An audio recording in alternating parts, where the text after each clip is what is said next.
Rewatching Saltburn in 2025 has resulted in a rather different perspective, and upon analysis, it's actually a mess. Saltburn gripped movie audiences back in 2023, and it quickly became one of the most watched movies ever. Saltburn is one of Emerald Fennell's best movies, but there are a few core problems that also apply to her other hit film, Promising Young Woman. The incredible Saltburn is still worth watching, but after revisiting it almost 2 years later, there are some glaring issues with its story. Saltburn may have gone viral, but its themes are messy. Saltburn relies on a lot of themes, but some are more apparent than others. Yes, the focus on class divide is the core theme throughout Saltburn, but Oliver's motivation is so confusing at times that it makes you wonder who the good guy really is.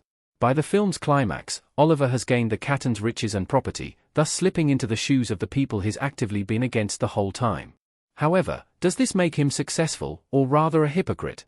The main issue with Saltburn's meaning and messaging is that, by the time the credits roll, the line between good and bad is blurred. The Catton family in Saltburn aren't perfect, but it's difficult to identify just what their antagonistic qualities are, and we're left wondering whether Oliver is the hero, villain, neither, or both. Saltburn teaches us that hoarding wealth can often result in the isolation of the lower classes, and this is demonstrated through Oliver's story. He hasn't had the same sort of life as many of his classmates at Oxford, which gives him a social disadvantage. From Oliver's perspective, the rich are able to do what they like and have essentially no restrictions or limitations. However, Oliver is no different, at least not by the end of the movie. Saltburn kind of falls apart in the third act. The ending of Saltburn sees Oliver take control of the titular estate after removing Elspeth's breathing tube. With Felix and Venetia already dead, and James passing shortly before Oliver reunites with Elspeth, there are no heirs left to inherit the Saltburn estate.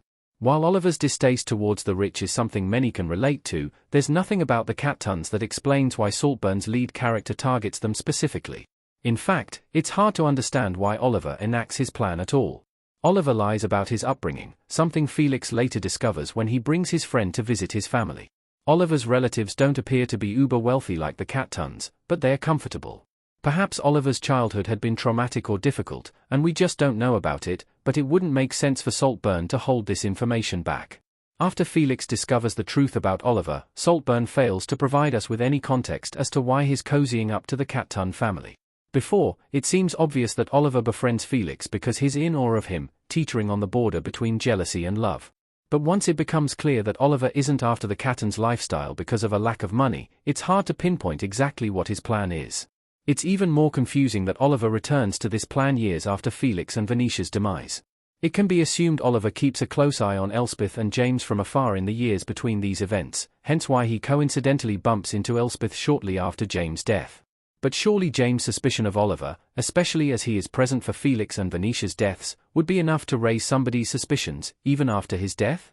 The staff, especially Duncan, are wary of his return, yet the end of the movie implies Oliver inherits the Saltburn house and land with little pushback. Farley is also absent in the third act, and despite being banished by his uncle years previously, it's odd that he doesn't reappear during Elspeth's final months. The characters in Saltburn don't actually feel like real people. It's worth noting that the qualities of fictional characters, whether that's in film, TV, or literature, are blown out of proportion for the sake of entertainment. The Saltburn characters are, of course, somewhat real, but real versions of these people would be far more layered and complex.